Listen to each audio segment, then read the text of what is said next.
En fait, l'économie suisse se portait très bien l'année passée. En 2018, on avait presque 50 000 nets de personnes qui venaient en Suisse. C'est la grandeur de la ville de Bienne, c'est énorme quand même. En plus, on avait plus que 70 000 postes de travail qui sont libres. Donc, qui veut travailler, il y a du travail pour tout le monde. Et en plus, l'exportation se portait super bien. On avait une croissance de presque 6%. L'horlogerie, le secteur pharmaceutique, un peu moins se portait bien, c'est le secteur des machines. Donc bref, il y a beaucoup de monde qui vient en Suisse, il y a du travail pour tout le monde et on a une économie qui se portait très bien, même on pourrait dire super bien en 2018.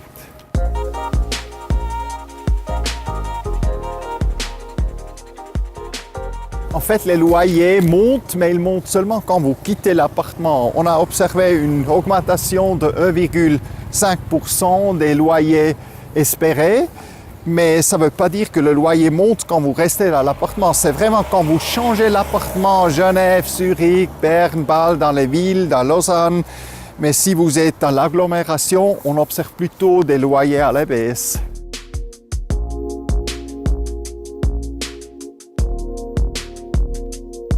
La dernière fois que le taux de référence est baissé, c'était en 2017. On ne sait pas si au futur il va baisser encore une fois. C'est quand même, il y a une probabilité parce que les taux hypothécaires sont hyper bas. Mais la dernière fois, il n'y avait qu'un tiers des locataires qui avaient une réduction. Et après, on se posait la question pourquoi? Pourquoi seulement un tiers? Et on a vu qu'en fait, il y avait beaucoup de locataires qui, la dernière fois, ils avaient non plus subi une augmentation. Donc, eux, ils n'ont pas le droit d'aller demander une baisse. Et de l'autre côté, il y a pas mal de locataires qui se disent « Moi, je ne paye pas un prix hyper cher. Je ne veux pas gueuler. J'ai des relations très bonnes avec le propriétaire. » Donc, en bref, on peut dire qu'on a apparemment des locataires qui sont heureux.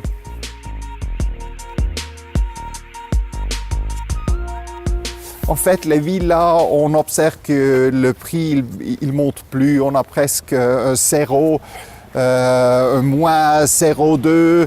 C'est-à-dire, on est arrivé au top des prix. Il ne monte plus. Les PPE, on observe même une petite réduction de à peu près 1% sur une année.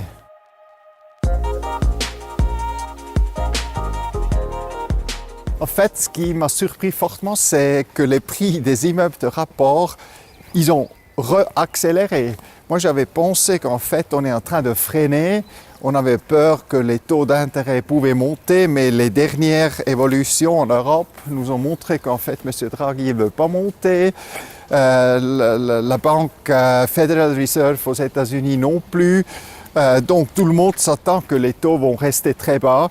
Et ça a fait accélérer les prix une autre fois, presque de 1,5% le dernier trimestre. Et si ça continuait comme ça, on aurait 5 ou 6% cette année, ça serait très très fort. Et ça me fait quand même un peu des soucis parce que les loyers ne montent pas, les prix continuent à monter, donc les risques augmentent.